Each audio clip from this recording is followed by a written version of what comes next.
அன்பும் ஆற்றலும் நிறைந்த நல்ல ஆண்டவரே, உம்மை மன நிறைவோடு போற்றுகிறோம்.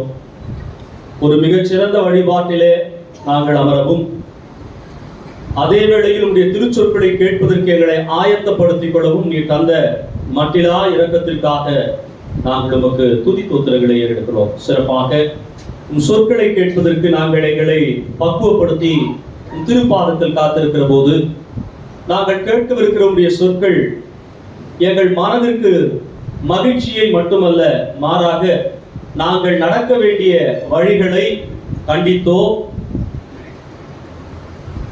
உமது அன்புக்குட்பட்டோ உணர்த்துவதற்குரிய வாய்ப்பையும் நீர் அருள வேண்டும்படியாக நாங்கள் மன்றாடுகிறோம். எங்கள் செவிகளை மட்டுமல்ல, எங்கள் இதயத்தையும் திறந்து நாங்கள் காத்திருக்கிறோம்.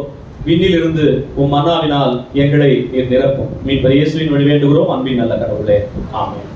கிறிஸ்துவுக்குள் அன்பானவர்களே, இறைமகன் இயேசு கிறிஸ்துவின் திருப்பெயரினாலே உங்கள் ஒவ்வொருவரையும் அன்போடு கூட வாழ்த்துகிறேன். கடவுள் தருகிற சமாதானம் உங்களோடும் உங்கள் குடும்பங்களோடும் நிலைத்திருப்பதாக. தோத்திரம் பண்ணவங்களுக்கும் தோத்திரம் பண்ணாதவங்களுக்கும் மறுபடியும் ரொம்ப சந்தோஷம்.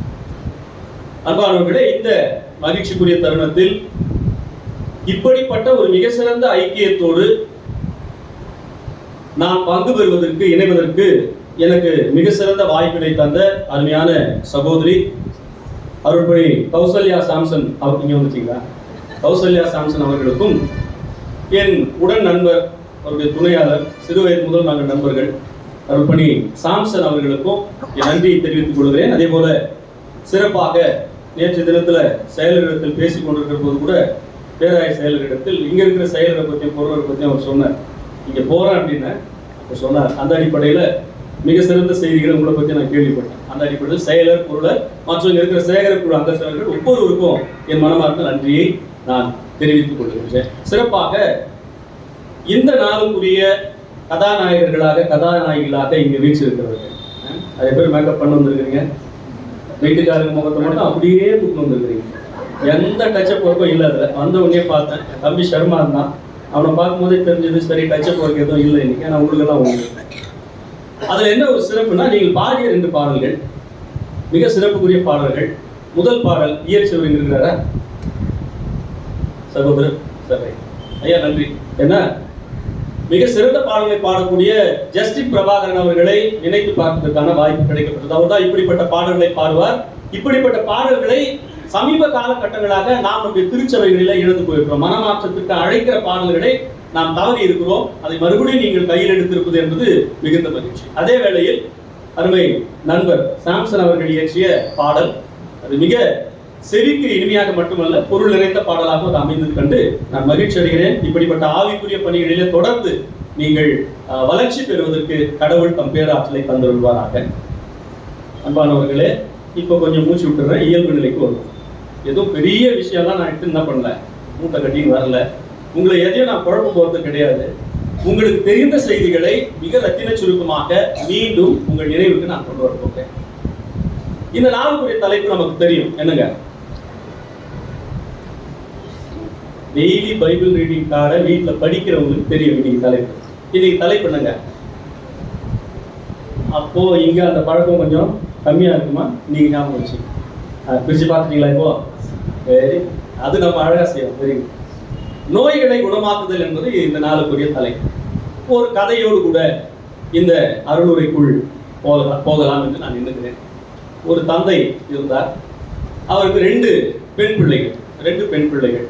2 பெண் பிள்ளை இருக்கிற அப்பா அம்மாலாம் யோசிப்பாங்க, பரவாயில்லப்பா, நல்ல ஒரு கதையா இருக்கு. கதை முடிஞ்ச பிறகு சொல்லலாம். இந்த 2 பெண் பிள்ளைகளை அவர் என்ன பண்றாருன்னா, 2 இடங்களுக்கு திருமணம் செய்து இருக்கிறார். இந்த கதையாசிரியர் எழுதுவது அப்படியே சொல்றேன், என்னடா கதை இப்படி எல்லாம் சொல்றாருன்னு யோசிக்கிறார். ஒரு பெண்ணை சக்கரை மலைக்கு கட்டி கொடுக்கிறார், இன்னொரு பெண்ணை உப்பு மலைக்கு கட்டி கொடுக்கிறார், திருமணம் செய்து கொடுக்கிறார். சர்க்கரை மலைக்கு வாழ்க்கப்பட்ட பெண் எப்படி இருந்திருப்பாங்க? அங்க உணவு சர்க்கரை தான், இனிப்பா இருப்பாங்கன்றது உங்க கருத்துங்க. சர்க்கரை அதிகமா சாப்பிட்டா வாங்க என்ன வாங்க? சர்க்கரை நோய் வருங்க. சர்க்கரை நோய் வந்தா எப்படி கண்டுபிடிப்பீங்க? யார் சொன்னது? மெலிஞ்சு போயிடுவாங்க. சர்க்கரை மாலைக்கு வாழ்க்கைப்பட்ட பெண் ரொம்ப மெலிஞ்சு போயிட்டாங்க. கட்டி கொடுத்தவருக்கு எப்படி இருக்கும் கொஞ்சம் யோசிச்சு பாருங்க. பொண்ணு நம்ம கல்யாணம் பண்ணி கொடுத்த பொண்ணு ரொம்ப கொஞ்சம் டல்லாயிடுச்சு வச்சுங்களேன், அப்பா அம்மாவுக்கு தான் தெரியும். அது வந்த பிறகு பார்ப்பாங்க, என்ன மாப்பிள்ள ஒன்றும் இப்படி பண்ணிட்டீங்க, ரொம்ப வருத்தமாயிட்டார். சரி, இந்த அம்மாவை பார்த்துட்டு அப்படியே நேரம் என்ன பண்ணாருன்னா உப்பு மலைக்கு போனார். உங்களுக்கு தெரியும் இப்போ என்ன நடக்கும் அப்படின்னு. உப்பு மலைக்கு போனார். உப்பு மலையில் இருக்கிறவங்க எப்படி இருந்திருப்பாங்கன்னு நினைக்கிறீங்க? உரிய ஐயா, உப்பை சாப்பிட்டீங்கன்னா உப்பிடுவோம்.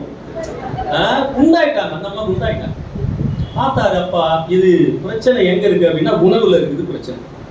உணவில் பிரசங்கத்தை கூட இப்படி கேட்க மாட்டேங்க பொழுது, நான் எப்படிதான் பிரசங்கம் பண்ண போறோம்னு யோசிக்கிறேன். அப்பா பார்த்தாரு, சரி இது ஒரே ஒரு தீர்வு தான் இருக்கு. ஒரு தீர்வு, ஒரு 3 மாசம் உப்பு மலையில இருக்கிற ஃபேமிலியை தூக்கிட்டு வந்து எங்க வைக்கலாம்? சக்கரை மலையிலையும். நல்ல பதில் வந்து பாருங்க, சக்கரை மலையில இருக்கிற பெண்ணை கூப்பிட்டு வந்து என்ன பண்ணலாம்? உப்பு மலையிலையும் வைக்கலாம். இப்போ பேலன்ஸ் ஆன பிறகு 2 பேரையும் நம்ம ஊருக்கு கூட்டிட்டு போயிடலான்னு பிளான் பண்ணாங்க. நல்ல பிளானா இல்லைங்களா? நல்ல பிளான் தான். சரி, மாத்தினாரு. கரெக்டா 3 மாசம் ஆச்சு. 3 மாசம் ஆன பிறகு இந்த குழம்பிடக்கூடாது, சரியா? சக்கரை மலையிலிருந்து வாழ்க்கைப்பட்டு உப்பு மலையில போயிருக்கிற பெண்ணை போய் பார்த்தாரு. ஒல்லியா இருந்தவங்க ஓரளவுக்கு ஆயிட்டாங்க, ஓரளவுக்கு திடமாயிட்டாங்க. ரைட், அந்த அம்மா கூட்டிட்டாரு. ஆமா, போயிட்டு உங்க சகோதரியை கூட்டிட்டு போயிடலாம். அங்க போனார். அங்க போனா அந்த மாதிரி எப்படி இருக்கணுங்க? சக்கரை சாப்பிடும் ஒளியா இருக்கணும் இல்லையா, கொஞ்சம் மிதமாக இருக்கணும், குண்டில் இருக்கும். அந்த மாதிரி டபுள் மடங்கு தான். இவருக்கு ரொம்ப ஆச்சரியமாயிடுச்சு. ஏன்னா நம்ம இவ்வளவு திட்டம் போட்டோம், இந்த அம்மாவுடைய உடலை என்ன பண்ண முடியல. ஏமா என்னதாம்மா பிரச்சனை உங்களுக்கு, ஏமா இப்படி அப்படின்னா, அப்பா நான் உப்பு மலையிலேருந்து வரும்போதே ஒரு 6 மூட்டை உப்பு என்ன பண்ணிட்டேன், நான் எடுத்துன்னு வந்துட்டேன் சாப்பிட்றதுக்கு. கேட்கறதுக்கு ஒரு வேளை சிரிப்பா இருக்கலாம். பல நேரங்களில நம்முடைய தன்மைகள் மாறாததுனாலும், நம்முடைய திட்டங்கள் தீர்மானங்கள் கேள்விக்குள்ளாவதனாலும் நமக்குள் மாற்றங்கள் வருவதற்கு பெரிய தடைகள் இருக்கு. இந்த மாற்றங்களை கொண்டு வருவதற்கான ஒரு மாபெரும் கருவியாகத்தான் கடவுள் எதை கொடுத்திருக்காருன்னா திருச்சபை என்கின்ற அமைப்பை தந்திருக்கிறார். ஆனா இந்த திருச்சபை என்கின்ற அமைப்பை நாம் கேட்கக்கூடிய கருத்துக்களின் மூலமாகவும், நாம் சிந்திக்கக்கூடிய சிந்தனைகளின் மூலமாகவும் வளர்ச்சியின் பாதைக்கு நேராக கொண்டு போவதற்கு பதிலாக வீழ்ச்சியின் பாதைக்கு நேராக பல நேரங்களிலே சுயநலங்களினாலே நாம் கொண்டு போய் கொண்டிருக்கிறோம். இந்த திருச்சபை என்கிற அமைப்பு முழுக்க ஆன்மீகத்துக்காக கடவுளால் கொடுக்கப்பட்ட இது. ஒருத்தர் சொல்றாரு, கடவுள் நீண்ட நேரம் தான் உருவாக்கி வைத்திருக்கக்கூடிய மனுக்குலத்தோடு பேச வேண்டும் என்பதற்காக உருவாக்கிய மிகச் சிறந்த கருவி எதுங்க? திருச்சபை.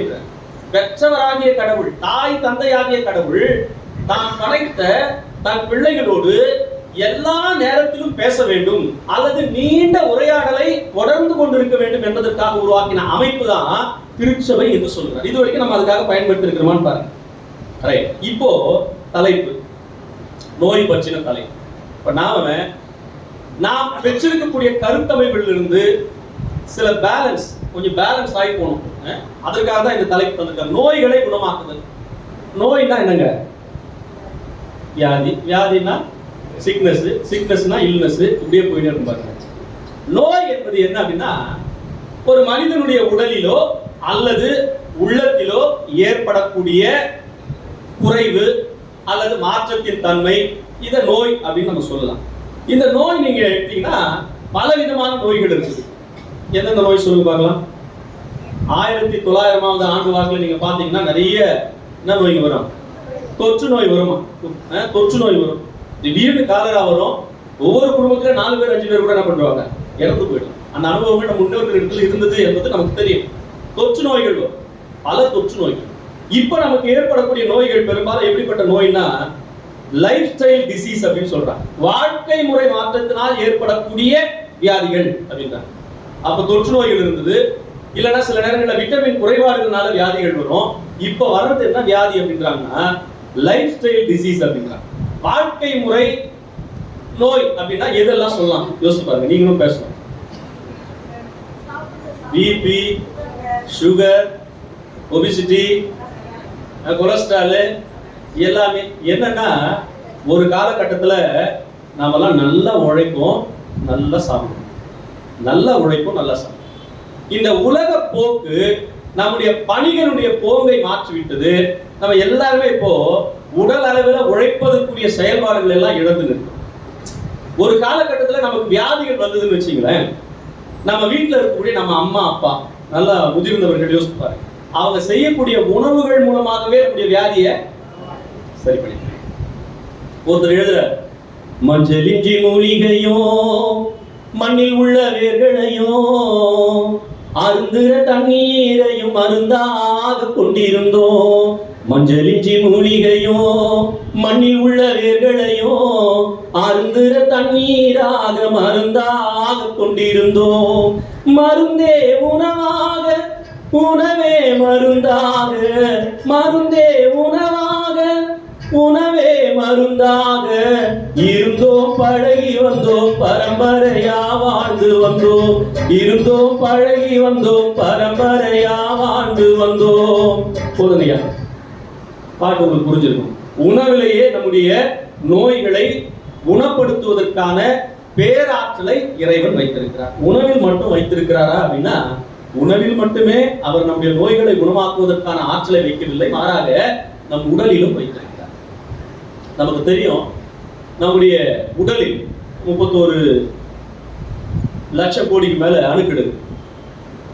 கிட்டத்தட்ட அதை போல 10 மடங்கு நம்முடைய உடலில் நுண்ணுயிர்கள் இருக்கு.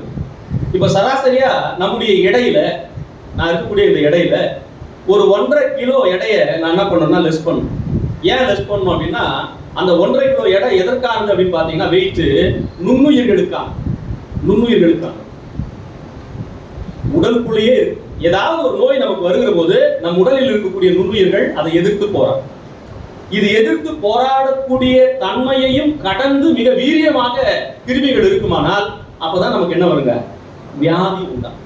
அப்ப ஆண்டவர் உணவில் நம் நோயை சுகமாக்குவதற்குரிய வாய்ப்பையும் வைத்திருக்கிறார், உடலிலும் நம்முடைய நோயை சுகப்படுத்துவதற்குரிய ஒரு பேராற்றலை வைத்திருக்கிறார். வியாதிகளுக்கு யார் காரணம், நோய்க்கு யார் காரணம் அப்படின்னு கேள்வி கேட்டா என்ன பதில் சொல்லுவீங்க? யாரு? ரொம்ப நல்லா பாருங்க, கேள்வி நகர்ல யாரும் கடவுளை குறை சொல்ல மாட்டாங்க, யாரும் பக்கத்துல இருக்கிறவங்களை குறை சொல்ல மாட்டாங்க. அவங்க யாரதான் சொல்லிக்குவாங்க, எப்பதான் அப்ப திருந்து போறோம், அடுத்த வாரம் வந்து இதே பிரச்சனை பண்ணலன்னா தான் சொல்லணுமோ, உங்களை சொல்லல மக்களே, அப்புறம் அடுத்த முறை என்ன கூட மாட்டீங்க. நான் ஒட்டுமொத்த திருச்செவியை சொல்றேன். அப்ப கேட்டாலும் நம்ம என்ன பண்ணுவோம், பாவரிக்கை மாதிரி சொல்லுவோம், செய்யத்தக்கவில்லை செய்யாமல் செய்யத்தகாதவிடையே செய்யணும்.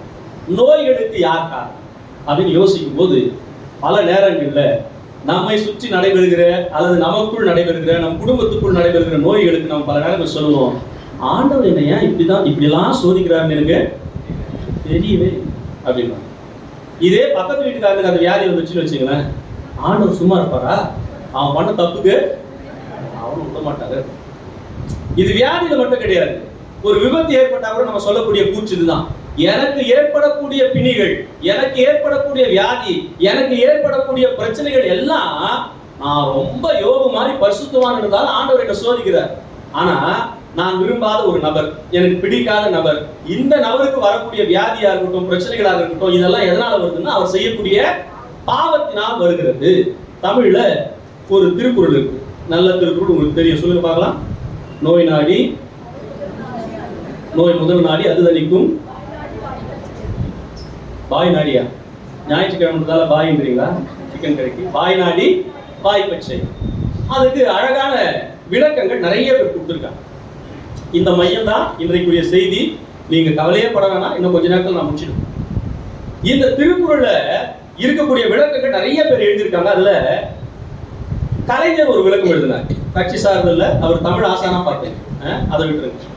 அவர் எழுதின விளக்கம், நோய் என்ன, நோய்க்கான காரணம் என்ன, நோய் இருக்கும் வழிமுறை என்ன, இவற்றை முறையாக ஆராய்ந்து சிகிச்சை செய்ய வேண்டும். இதோடு முற்றுப்புள்ளி வச்சுட்டாங்க மற்றவங்க எல்லாம். இந்த குறளுக்கு விளக்கம் எழுதக்கூடியவர்கள், விளக்க உரை எழுதக்கூடியவர்கள், நோய் என்ன, நோய்க்கான காரணம் என்ன, நோய் தீர்க்கும் வழி என்ன என்பவற்றை எல்லாம் ஆய்ந்து அறிந்து ஒருவர் சிகிச்சையை பெற்றுக்கொள்ள வேண்டும் அப்படின்னு எழுதி முடிச்சிடறாங்க. ஆனா இவர் என்ன பண்றாருன்னா, ஒரு அடைப்புக்குறி போட்டு உடல் நோய்க்கு மட்டுமின்றி சமுதாய நோய்க்கும் இது பொருந்தும் எழுதி வச்சிருக்காங்க.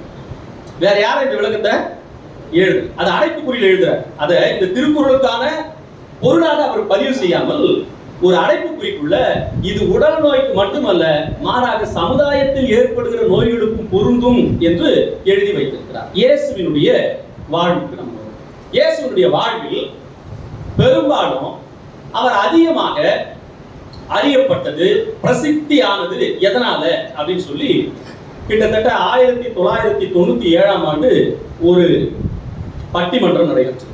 1997ஆம் ஆண்டு ஒரு பட்டிமன்றம் கும்மிடிப்பூண்டியில நடைபெற்றது. அந்த பட்டிமன்றம், அந்த பட்டிமன்றத்துல உங்கள் ஆயர் அருள்பணி கௌசல்யா சாம்சன் அவர்களுடைய துணையாளர் சாம்சன் ராசா அவர்களும் பங்கு பெற்றார். நானும் இருந்தேன். நான் பேசல, அவர் பேசினார். அந்த பட்டிமன்றம். அந்த பட்டிமன்றத்துடைய தலைப்பு மறுபடியும் சொல்றேன். இயேசு தான் வாழ்ந்த வாழ்க்கை சூழலில் அதிகமாக பிரசித்தி பெற்றது அவருடைய சுகப்படுத்துகிற ஆற்றலாலா, போதிக்கும் ஆற்றலாலா அப்படின்ற ஒரு கேள்வி. இப்ப உங்ககிட்ட கேட்கிறேன், எதனால அவர் ரொம்ப ஃபெமிலியர் ஆனார்? இதுதான் அன்னைக்கு தீர்ப்பு சொல்ல வந்தவர் அருள்பணி ரா டென்சன் ஹெக்டர் அப்படின்ற எங்களுடைய தமிழ் ஆசான். எனக்கும் ஆசான், சாம்சனுக்கும் ஆசான். எப்பவுமே நல்ல தீர்ப்புனா பண்ண மாட்டாங்க. அவர் வந்துருக்காரு, இப்போ பக்கத்துல தான் ஒரு சர்ச்சில் இருக்காரு. அவர் சொல்லிடாதீங்க தம்பி, இதெல்லாம் ஒளிபரப்ப மாட்டீங்களா? ரைட், நல்லது. அவர் வந்து உட்கார்ந்தார். அவர் சொன்னாரு, என்னதான் இயேசு கிறிஸ்து தான் சுகப்படுத்துகிற ஆற்றலினாலே பிரசித்தி பெற்றிருந்தாலும் முக்கியமானது போதிக்கும் ஆற்றல். போதிக்கும் ஆற்றல் தான் அதுக்கு மிக மிக முக்கியமான காரணம் சொல்லி என்ன பண்ணாருன்னா அவர் தீர்ப்பை எழுதி முடித்தார். நோய் தீர்க்கக்கூடிய அல்லது நோயை சுகப்படுத்தக்கூடிய பணிகளை இயேசு ஏன் இவ்வளவு வீரியமாக செய்தார் அப்படின்னா அதற்கு சில அறிமுகத்தை நாம் கற்றுக்கொள்ள வேண்டும். கடவுள் உலகை படைக்கிறார், குறைவற்றதாக படைக்கிறார், எந்த குறைவுகளும் இல்ல. பிசாசு உள்ள வந்ததாலையும் மனிதனுடைய பேராசையினாலையும் பாவம் பிறக்கிறது, பிழை பிறக்கிறது. உங்களுக்கு இதெல்லாம் தெரியும்ன்றதால வேகமா இதை சொல்லிடுறேன். பாவம் பிறக்கிறது. இப்ப ஆண்டவர் உடனே என்ன பண்றாரு? மனுஷனை கூப்பிட்டு, நம்ம எல்லாம் சொல்றது என்ன சொல்றாரு? கூப்பிட்டு என்ன பண்ணிட்டாரு? அது வரைக்கும் நல்லா இருந்ததுங்க.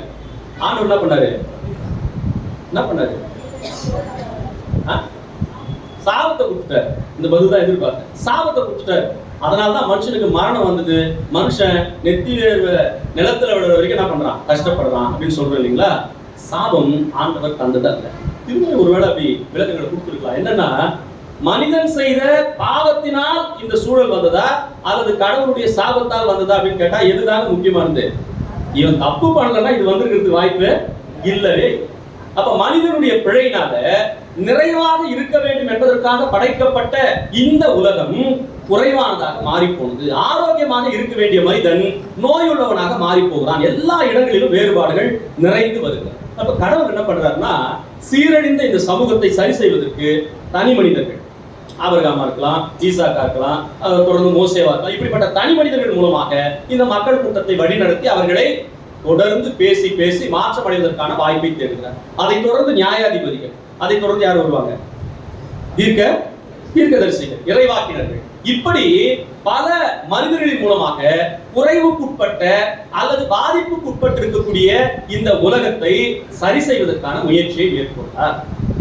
ஏன்னா இந்த வியாதிகள் என்பது மனிதன் ஏற்படுத்தி கொண்ட தன் பாவத்தால் ஏற்பட்டது. பாவம் பிசாசினால வந்தது. மரணம் யாரால வந்தது அப்படின்னு சொன்னா கடவுளால கிடையாது, மாறாக பாவத்தினாலும் பிசாசினாலும் வந்தது அப்படின்னு சொல்லுவோம். இப்ப இந்த குறைவுகள் எல்லாம் பிசாசினால விதிக்கப்பட்டது. இந்த குறைவுகளை நிறைவாக்குவதற்காக தனி மனிதர்களை, நியாயாதிபதிகளை, தீர்க்கதரிசிகளை அனுப்பிக் கொண்டே இருந்த கடவுள் நிறைவாக இயேசுவை அனுப்புகிறார். இப்ப எதெல்லாம் பரலோக ராஜ்யம் பூலோகத்தில் வருவதற்கு தடையா இருக்கிறதோ அந்த தடைகளை எல்லாம் நீ அப்புறம், எந்தெந்த குறைகள் எல்லாம் கடவுளுடைய ஆட்சி உலகில் வருவதற்கு தடையா இருக்கிறதோ அதையெல்லாம் அப்புறப்படுத்து என்று சொன்னவுடன் அதற்கான அருட்பொழிவு செய்யப்பட்டவராகத்தான் இயேசு உலகில் வருகிறார். மேசியா என்பதற்கு என்ன பொருளுங்க? மேசியான்னா என்னதுங்க? நிறைய பேச மாட்டீங்க போல இருக்குது. நீங்க ரொம்ப நல்ல ஜனங்க போல இருக்குது. சண்டை போட மாட்டீங்க போல இருக்கு, பேச மாட்டீங்க போல இருக்கு, கோவப்பட மாட்டீங்க போல இருக்கு. ஏன்னா பதில் சொல்லாம இருக்கிறத வச்சு நான் சொல்றேன். அபிஷேகிக்கப்பட்டவர், அருட்பொழிவு செய்யப்பட்டவர். ஆனா என்னைக்காவது எதுக்காக அவர் அருட்பொழிவு செய்யப்பட்டவர் என்ற கேள்வி நமக்குள்ள எழுந்திருக்கா? நம்ம அதை பத்தி யோசித்து பார்த்ததே இல்லை. அபிஷேகம் பண்ணப்பட்டவர்ப்பா அவர். ஆயர்கள் கூட சொல்றீங்க சில நேரங்கள்ல, அபிஷேகம் பண்ணப்பட்டவங்க போய் சண்டை என்ன பண்ணாதீங்க, போட மாட்டீங்களா? ஓ, நீ வந்து பாரு, அவங்க 5 வருஷம் முடிச்சுட்டு போனவருக்கு முடிஞ்சா நீ வா, அப்புறம் நாங்க யாருன்றது காமிக்கிறோம். எதுக்காக அருட்பொழிவு செய்யப்பட்டவர் அப்படின்னா, இந்த கடவுளுடைய ஆட்சி உலகத்தில் வருவதற்கு எந்த குறையெல்லாம் தடையா இருக்கிறதோ அந்த குறைவுகள் எல்லாம் அப்புறப்படுத்துவதற்காக அபிஷேகம் பண்ணப்பட்டவர். அதனால்தான் இயேசு தன்னுடைய வாழ்நாளில் சுகங்களை தரக்கூடியவராக, மரணத்திலிருந்து மக்களை மீட்கிறவராக, மனிதனுக்கு பிணி உண்டாக்குகின்ற பசி போன்ற பெரும் தண்டனைகளில் இருந்து மக்களை மீட்பதற்கு உணவு தரக்கூடியவராக, இப்படி எல்லாம் தன்னை அடையாளப்படுத்துகிறார் அபிஷேகம் செய்யப்பட்ட ஆண்டவர். இப்போ சிக்னஸ்ல ரொம்ப சுருக்கமா 2 சிக்னஸ் மட்டும் நம்ம பார்த்துட்டு நம்ம போயிடுவோம். ஒண்ணு, அந்த குரல் ஞாபகம் வச்சுங்க, நோய் நாடி. இன்னொன்று என்னன்னா, இந்த உடல் சார்ந்த நோய், உடல் சார்ந்த நோய் இல்லாத மனிதர்கள் யாருமே இல்லை. நேற்று வரைக்கும் கூட பார்த்தேன், என் நண்பர் ரொம்ப ஆரோக்கியமா இருப்பார், ரொம்ப ரொம்ப ஆரோக்கியமா தான் இருப்பார். பரவாயில்லப்பா, நமக்கெல்லாம் கூட கொஞ்சம் டயர்ட் இருக்குது, நம்ம ஆளுக்கு எப்பவுமே என்ன வரதில்லை, டயர்டே வரதில்லைப்பா, செமையான்னு பார்த்தா திடீர்னு நேற்று தான் பார்த்தேன், இவ்வளோ மாத்திரை எடுத்து போடுறாரு. டேய், இது எவ்வளோ நல்லா போடுறடா அப்படின்னு. கிட்டத்தட்ட இது 4 வருஷமா நான் என்ன பண்றேன், நான் போட்டு தான் இருக்கிறேன். சிலர் நம்ம பார்ப்பதற்கு ஆரோக்கியமானவர்கள் போல தோன்றலாம், ஆனாலும் நமக்குள்ள பல்வேறுபட்ட நோய்கள் அல்லது குறைபாடுகள் இருக்கலாம். உடல் சார்ந்த குறைபாடு. இந்த உடல் சார்ந்த குறைபாட்டை நீக்குவதற்கு என்ன தேவை அப்படின்னா நீங்க என்ன சொல்லுவீங்க? வாய் கட்டுப்பாடு. அம்மா ரொம்ப அழகா சொல்றாங்க, அதுதான் நமக்கு வரமாட்டேன்ட்டம்மா, ரொம்ப கஷ்டப்படுறோம் பாருங்க. அதுதான் வாய் கட்டுப்பாடு, உணவு கட்டுப்பாடு. அவங்க சொல்ல வந்தது அதுதான், உணவு கட்டுப்பாடு. ஆனா இயேசு கிறிஸ்து தன்னுடைய வாழ்நாளில் எங்கெல்லாம் இந்த சுகத்தை தருகிறாரோ அங்கெல்லாம் அவர் ஒரு வார்த்தையை அல்லது ஒரு வரியை பயன்படுத்துகிறார். நீங்க எடுத்து படிக்க வேண்டாம். மார்க் 5:34, மத்தேயு 9:28-29, லூக்கா 17:19, மார்க் 5:36. இந்த பகுதிகளில் ஒன்றும் உங்களுக்கு தெரிஞ்ச விஷயம் தான், அதனால தான் நான் நிறைய வசனங்கள் சொல்ல. நீங்கள்லாம் வேலை இருக்கிறீர்கள், உங்களுக்கு நிச்சயமா நிறைய வசனங்கள் தெரியும். நான் ரொம்ப சுருக்கமா முடிச்சிருக்கேன். இங்கெல்லாம் ஆண்டவர் என்ன சொல்றாருன்னா, தான் நோயிலிருந்து மனிதர்களை சுகப்படுத்தியதாக அவர் வாயிலிருந்து சொல்லவில்லை. நான் தான் உன்னை சுகமாக்குறேன் போப்பா அப்படின்னு எங்கேயும் சொல்லு. எப்பா, கடவுள் தான் உன்னை சுகமாக்குறாரு போப்பா அப்படின்னு எங்கேயும் என்ன பண்ணல, பெரும்பாலும் சொல்லு. அது உண்மைதான் இருந்தாலும் கடவுள் சுகப்படுத்தினார் போ, இல்லை நான் சுகப்படுத்துறேன் போ. உன் நம்பிக்கை உன்னை, உன் விசுவாசம் உன்னை ரட்சித்தது, சுகமாக்கியது அப்படின்னு சொல்லு. அப்போ சுகம் பெறுவதற்கான ஆதாரம் எது அப்படின்னு பாத்தீங்கன்னா நம்பிக்கை, விசுவாசம் மிக மிக முக்கியமானது சுகம் பெறுவது. அதான் சொல்றாரு, கடுகளவு விசுவாசம் முன்னில் இருந்தால், மலையை பார்த்து பெயர்ந்து போனா என்னன்னா, மலை மாதிரி பிரச்சனைகள் இருந்தா கூட உனக்கு கடுகளவு விசுவாசம் இருந்தா அந்த மலை போன்ற பிரச்சனைகள் கூட என்ன ஆயிடும், விலகி போய்விடும் என்கிறார் ஆண்டவர். இது இஸ்ரேல் மக்கள் தங்களுடைய விடுதலை பயண வாழ்வின் வரலாற்றிலே அனுபவித்து. அப்போ நோயிலிருந்து சுகப்படுவதற்கு முக்கியமா நமக்கு தேவை எது அப்படின்னா விசுவாசம் தேவை. விசுவாசத்துக்கான எதிரி எது? போட்டோம்னா போதும், எல்லாத்துக்கும் சுத்தம் அப்படின்னா இப்படி போட்ட. விசுவாசத்துக்கு எதிரி என்ன அப்படின்னு பாத்தீங்கன்னா ரொம்ப முக்கியமான ஒன்று விதிவச கொள்கை அப்படின்னு. ரொம்ப நாள் ஜெபம் பண்றோம், சுகம் ஆகலை. அப்ப நம்ம சொல்றோம் எல்லாம் என்னுடைய விதி, நம்ம என்ன பண்ண முடியும்? இந்த விதிவச கொள்கை இருக்கு பாத்தீங்களா, பல இடங்களில் நம்மளை காம்ப்ரமைஸ் பண்ணி கடவுள் மீது வைத்திருக்கக்கூடிய நம்பிக்கையை முற்றிலும் சிதைத்து நம்மை தொடர் நோயாளிகளாக வைத்திருப்பதற்கான வாய்ப்பை தேடி. அதனாலதான் ஆண்டவர் ஒவ்வொரு இடத்துல அவர்களுக்கு சுகத்தை தருகிற போதெல்லாம் ஆண்டவர் சொல்றாரு, உன் நம்பிக்கை உன்னை குணமாக்கிற்று. 12 ஆண்டுகள் நான் இருந்தாங்க, பெரும்பாட்டோடு இருந்தாங்க. அந்த அம்மா கொஞ்சம் நினைச்சு பாருங்க, 2 வாரத்துக்கு முன்னாடி அதை பத்தி கூட நீங்க யோசித்திருப்பீங்க, சிந்தித்திருப்பீங்க. 12 ஆண்டுகள் இயேசுவுக்கே தெரியாது அந்த அம்மா அவர் தொட்ட பிறகுதான் அவர் உணர்ந்தார், என்னிலிருந்து ஆற்றல் புறப்பட்டது, வல்லமை புறப்பட்டது, என்னை தொட்டது யார் என்று கேட்கிறார். அப்பயும் சொல்றார் ஆண்டவர், உன் நம்பிக்கை தான் உன்னை குணமாக்கிடுச்சு, நான் கிடையாது, உன் நம்பிக்கை உன்னை குணமாக்கிடுச்சு. நமக்கு எதிரியா இருக்கக்கூடிய இந்த விதிவச கொள்கைகள் எல்லாம் நாம் யோசித்து பார்க்க வேண்டும், எங்க சரியாகணும். கடவுள் இன்னைக்கு இந்த தலைப்புல எதை குறித்து இடத்தில் பேசுகிறார் அப்படின்னா, என் மனதில் இருக்கக்கூடிய விதிவச கொள்கைகளை எல்லாம் நான் அப்புறப்படுறேன். அப்படிலாம் நான் யோசிக்கிறது இல்லையா நீங்க சொல்லவே முடியாது. எங்கேயாவது ஒரு இடத்துல நம்ம அதை யோசிச்சிருக்கோம், சார் நமக்கு இப்படிதான்ப்பா. எப்பவுமே நானும் பாக்குறேங்க, சின்ன வயசுல இருந்து நிறைய நண்பர்கள் சொல்லுவாங்க, சின்ன வயசுல இருந்து நான் நினைக்கிற எதுவுமே எனக்கு கிடைக்காது அப்படின்னா. இங்கேயும் அந்த மாதிரி 1-2 இருப்பீங்க, நான் நினைக்கிற எதுவுமே கிடைக்காது. இந்த விதிவச கொள்கைகள், அவிசுவாச தன்மைகளை நம்மிலிருந்து அப்புறப்படுத்த வேண்டிய மிக முக்கியமான அவசியம் நமக்கு. அதனால்தான் திருச்சபை என்கின்ற அமைப்பு இருக்கு பார்த்தீங்களா, இது மருத்துவமனைகளை தோற்றுவிப்பதனுடைய நோக்கமே அதுதான். இயேசுனுடைய சுகப்படுத்துகிற ஆற்றலை வெளி உலகை காண்பிப்பதற்கு திருச்சபை என்கின்ற அமைப்பு மருத்துவமனைகள் என்கின்ற தொண்டை செய்வதற்கான வாய்ப்புகளை தேடியது. அது வெறும் உடல் சார்ந்த நோய் மட்டுமல்ல, இந்த குறிப்பை பார்த்து நம்ம முடிப்போம். ஆன்மீக பலவீனம் அல்லது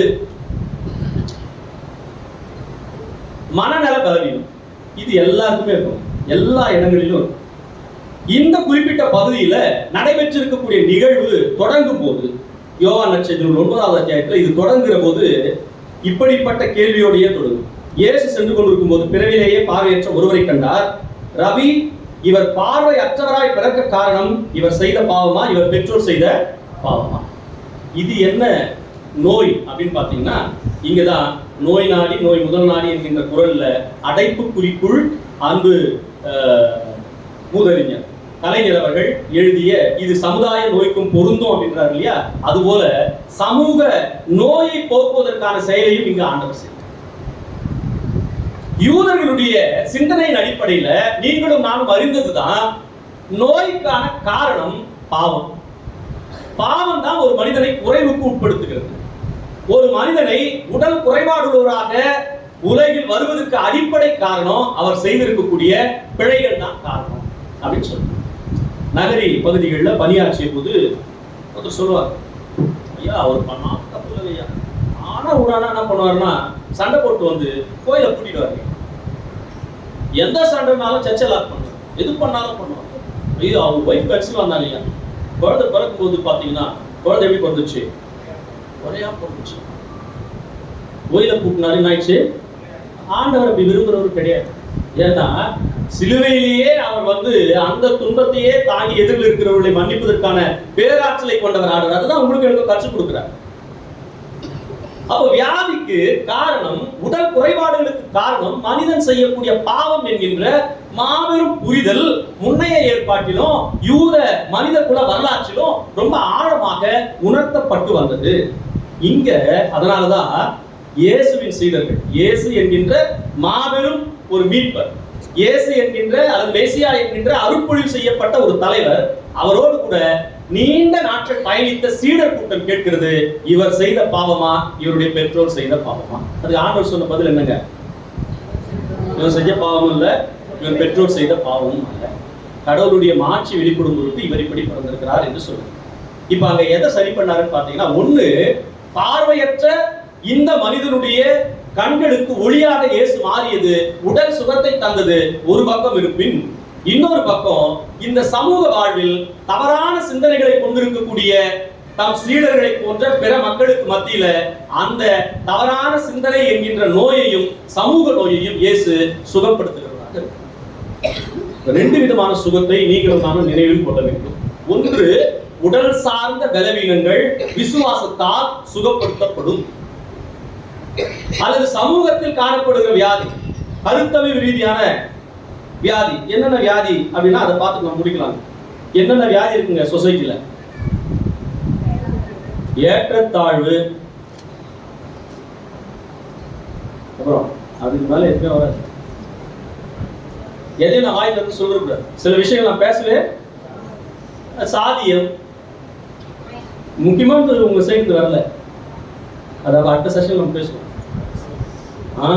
சர்மா சொல்றாரு, ஆண் பெண், பெண் அடிமைத்தனம், வர்க்க ரீதியான பொருளாதார ரீதியான ஏற்றத்தாழ்வு, இப்படி நிறைய வியாதிகள் சமூகத்தில் பெரிய அளவுல பாதிப்புகளை உண்டாக்குகிறது.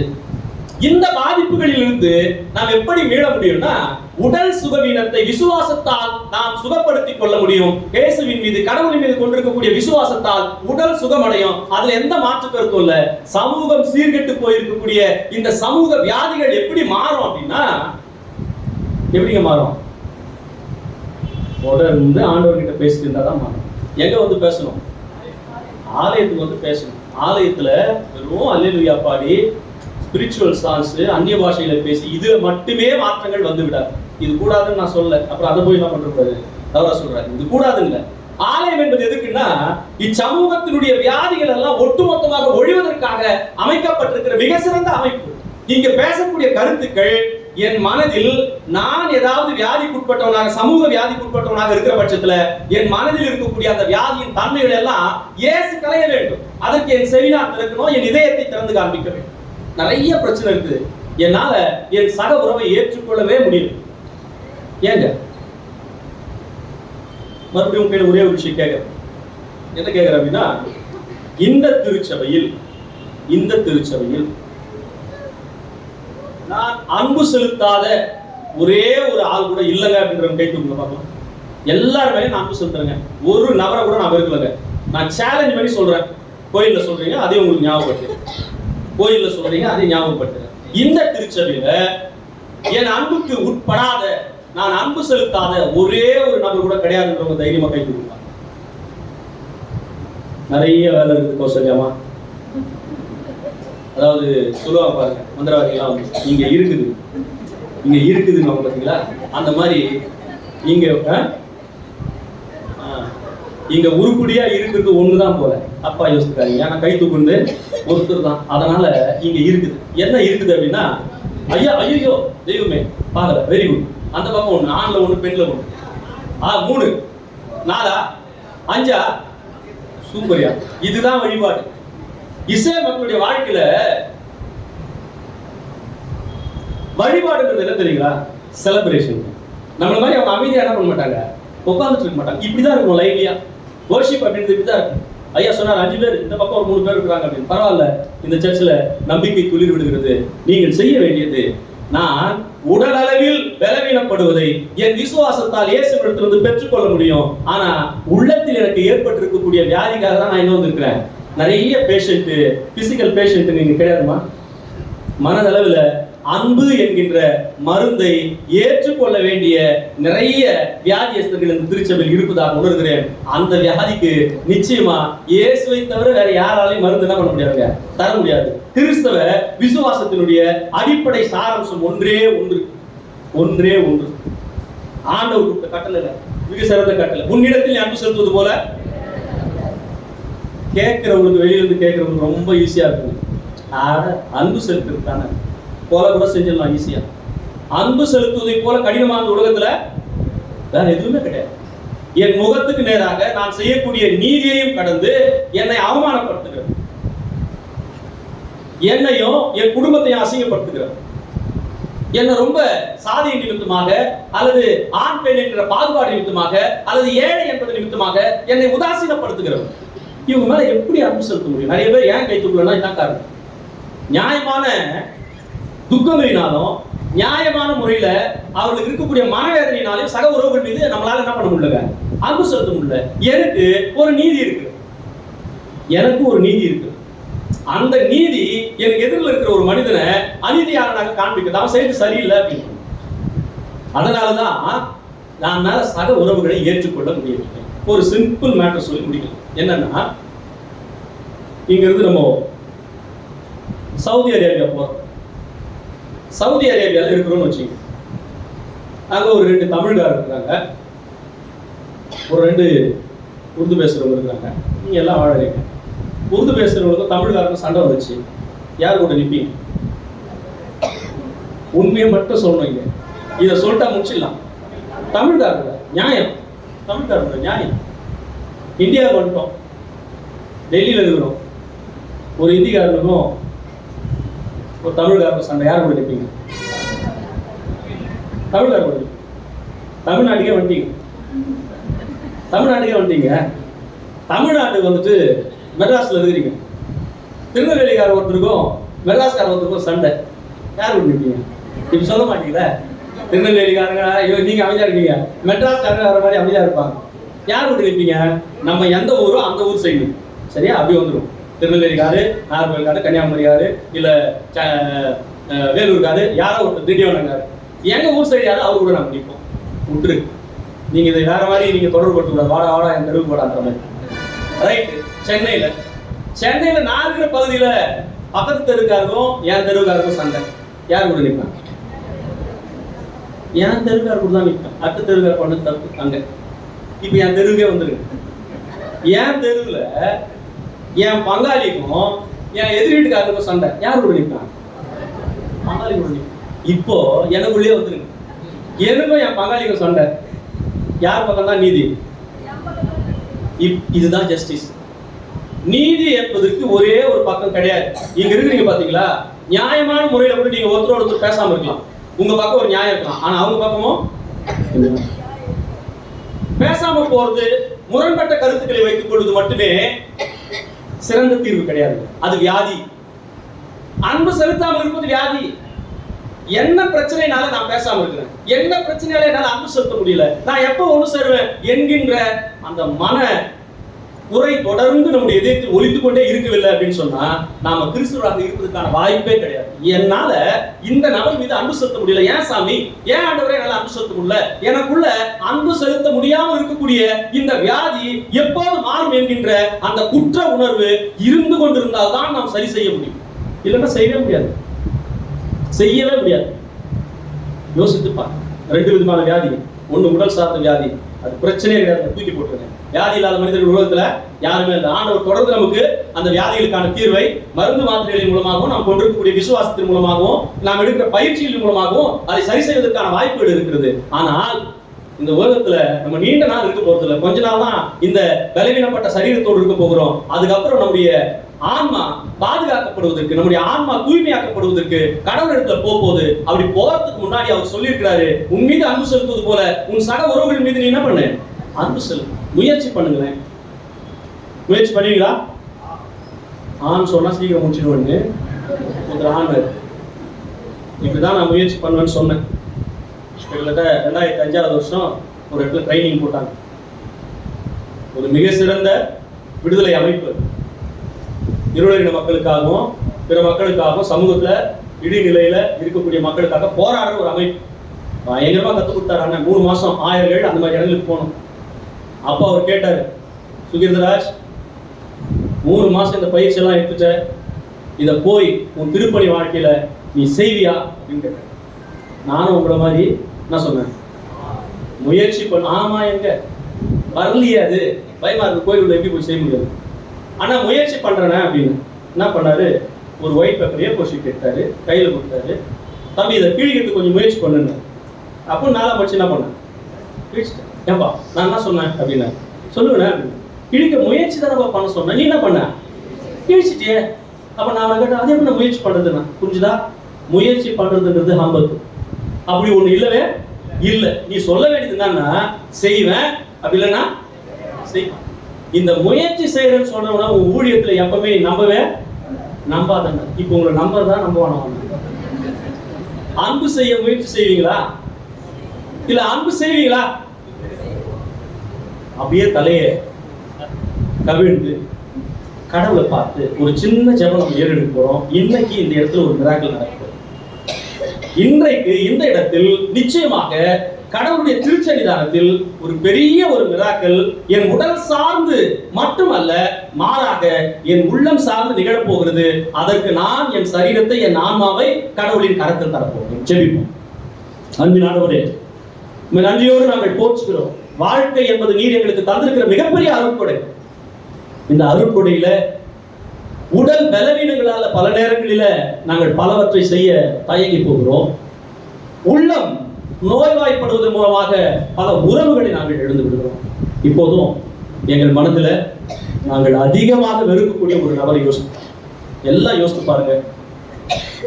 இந்த திருச்சபையில என் உறவுக்குட்பட்டு என் உறவுல இருக்கிறவர்கள நான் அதிகமா வெறுக்கக்கூடிய ஒரு நபர். அவர் எனக்கு எத்தனையோ துரோகங்களை செய்திருக்கலாம், என் முதுகில் குத்தி இருக்கலாம், நான் அவமானப்படப்பட்டிருக்கலாம், அவரால் பல துரோகங்களை அவர் மூலமாக நான் சந்தித்திருக்கலாம். ஆனாலும் கடவுள் இந்த நாளில உங்களுடைய என்னுடைய ஆன்மா சுகப்படுவதற்காக அந்த நபர் மேல அன்பு செலுத்த உங்களுக்கு கட்டளை. நீ வெறுக்கிற அந்த நபரிடத்துல போய் பேசு. நீ வெறுக்கும் அந்த நபரிடத்துல நீ போய் கரங்களை கொடுத்து ஆண்டவருடைய அன்பை வெளிப்படுத்து. அவரிடத்துல நீ மன்னிப்பை பெற்றுக்கொள். அவருக்கு நீ மன்னிப்பை, பிறருக்கு நாங்கள் மன்னிப்பது போல எங்கள் பாவங்களை மன்னியும் என்ற ஆண்டவரிடத்துல நாம் அறிக்கை எடுக்கிறோம். ஆனால் மன்னிக்காமலேயே இருக்கிறோம் பலர். அப்படி மன்னிக்காமல் இருப்பதன் மூலமாக நாம் தொடர்ந்து பாவிகளாகவே இருந்து கொண்டிருக்கிறோம் என்பதை அறியாமல் இருக்கிறோம். பிறரை மன்னித்தால் தான் நாம் நீதிமான்களாக மாற முடியும். பிறரை மன்னித்தால் தான் இயேசுவினுடைய பரமண்டல அந்த ஜெபத்தை நாம் சொல்வதற்கு தகுதியானவர்களாக மாற முடியும். இப்போதும் ஆண்டவரிடத்தில் நாம் கேட்போம், ஆண்டவரே, என்னை வெறுத்தவர், என்னை ஒதுக்கியவர், என்னை ரொம்ப அசிங்கமா பேசினவர், என் வயதை கூட பார்க்கல, என்ன பல இக்கட்டுகளுக்கு உட்படுத்தியவர், இந்த நபரை நான் இதோ இன்று நேசிக்கிறேன்.